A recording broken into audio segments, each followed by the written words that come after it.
జిల్లా ప్రజల దగ్గరికి పరిపాలన తీసుకురావాలనేటటువంటి సోయి మీకున్నదా? ఆనాడు కేసీఆర్ గారు కలెక్టరేట్ ఓపెనింగ్కి పిలిస్తే కోమటిరెడ్డి గారు కూడా వచ్చి కేసీఆర్ గారి పక్కన కూర్చొని మరి ఇంత అద్భుతమైన కలెక్టరేట్ కట్టిండ్రు. ఇసోంటి కలెక్టరేట్లు వేరే రాష్ట్రాలలో సెక్రటేరియట్ల కన్నా పెద్దగా ఉన్నాయని చెప్పి పొగిడినటువంటి వ్యక్తి కోమటిరెడ్డి వెంకటరెడ్డి గారు. మరి ఇవాళ వారు ఏం మాట్లాడుతున్నారో దయచేసి నల్గొండ జిల్లా ప్రజలు, తెలంగాణ ప్రజలు గమనించాలి. ఓడ దాటే వరకు ఒక రకంగా, ఏదో ఒడ్డు దాటినాక ఇంకొక రకంగా అన్నట్టు కాంగ్రెస్ పార్టీ వాళ్ళు మాట్లాడుతూ ఉన్నారు. దీన్ని వైఖరిని ప్రజలు అర్థం చేసుకోవాలని చెప్పి నేను కోరుతా ఉన్నాను. మరి ఉమ్మడి నల్గొండ జిల్లాలో 12 నియోజకవర్గాలు ఉంటే ఆ 12 నియోజకవర్గాలకు కూడా కలిపి మనం 36,000 కోట్లను 10 సంవత్సరాలలో బీఆర్ఎస్ ప్రభుత్వంలో 36,000 కోట్లను అభివృద్ధి కోసం మనం స్పెండ్ చేయడం జరిగింది.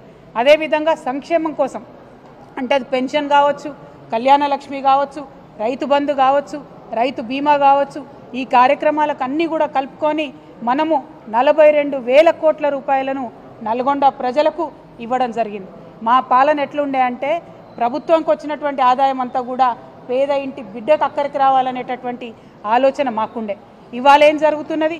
నిన్న 21వ తారీఖు నుంచి 24వ తారీఖు వరకు గ్రామాన సభలు పెడతా ఉన్నారు, గ్రామ సభలు పెడతా ఉన్నారు. ఎందుకోసం గ్రామ సభలు? రేషన్ కార్డులు, రైతు భరోసాలు, అట్లానే ఇందిరమ్మ ఇండ్లు, ఈ పథకాలన్నీ కూలీలకు ఇస్తామన్న డబ్బులు ఇవన్నీ కూడా ఇస్తామని చెప్పి గ్రామ సభలు పెడతా ఉన్నారు. ఇవాళ ఒక్క మాట నేను కాంగ్రెస్ ప్రభుత్వాన్ని సూటిగా ప్రశ్నిస్తూ ఉన్నా, దయచేసి ప్రజలు ఆలోచన చేయాలి. అధికారంలోకి రాగానే ఏం చేసిండ్రు? అప్లికేషన్లు పెట్టుకోండి, మేము ఇచ్చేస్తాం మీకు పథకాలన్నీ అని చెప్పిండ్రు. అంటే ఒకసారి అప్లికేషన్ పెడితే మళ్ళీ ఎంపీ ఎలక్షన్ల ముందు మళ్ళీ ఏమన్నారు?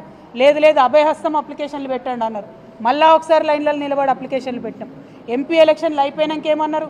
మేము కులగణన చేస్తున్నాం, మీ దగ్గరకు వచ్చే మేము తెలుసుకుంటాం విషయాలు అన్నారు. మూడోసారి కూడా కులగణన పేరు మీద ఇంకో 3 నెలలు టైంపాస్ చేసిండ్రు.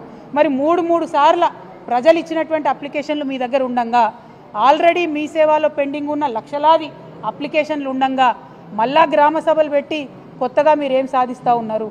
ఓకే, గ్రామ సభలు పెడతా ఉన్నారు. పెట్టినప్పుడు ముందే కోతలు పెట్టినటువంటి లిస్టు గ్రామాలకు ఎట్లొస్తున్నది? మీరు గ్రామంలోంచి తీసుకొని లిస్టుని పైకి పంపుతారా, లేకపోతే పైన ఏసీ ఆఫీసులల్లో కంప్యూటర్ ముంగట తయారు చేసిన లిస్టును గ్రామాలకు పంపుతున్నారా అన్నది ప్రజలకు స్పష్టత ఇవ్వాలి.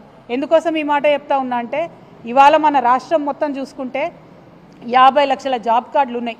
అంటే దాదాపు 1 కోటి మందికి పైగా కూలీలు ఉంటారు, ఎన్ఆర్ఈజీఎస్ కూలీకి పనికి పోయే వాళ్ళు ఉంటారు. ఇవాళ 1 కోటి మందిలో ఇప్పుడున్న ప్రభుత్వం సెక్రటేరియట్లో కూర్చొని కోతలు పెడితే 10 లక్షల మందికి కూడా సంవత్సరానికి 12,000 ఇచ్చేటటువంటి పరిస్థితి కనబడతలేదు. అంటే ప్రతి ఒక్కటి కోతలు పెట్టి ఏదో తూతూ మంత్రంగా మీద ఇచ్చినామా అంటే ఇచ్చినట్టు చేస్తున్నారు. దీనికి బెస్ట్ ఎగ్జాంపుల్ నల్గొండ జిల్లా ప్రజలకు అర్థమవుతుంది. మనకు తెలంగాణలో ఉన్నప్పుడు గత 10 ఏళ్లలో మొత్తం తెలంగాణ రాష్ట్రంలో నల్గొండ జిల్లాలో అత్యధికంగా వరి పంట వండింది, అత్యధికంగా మనం ఇక్కడ పంటలు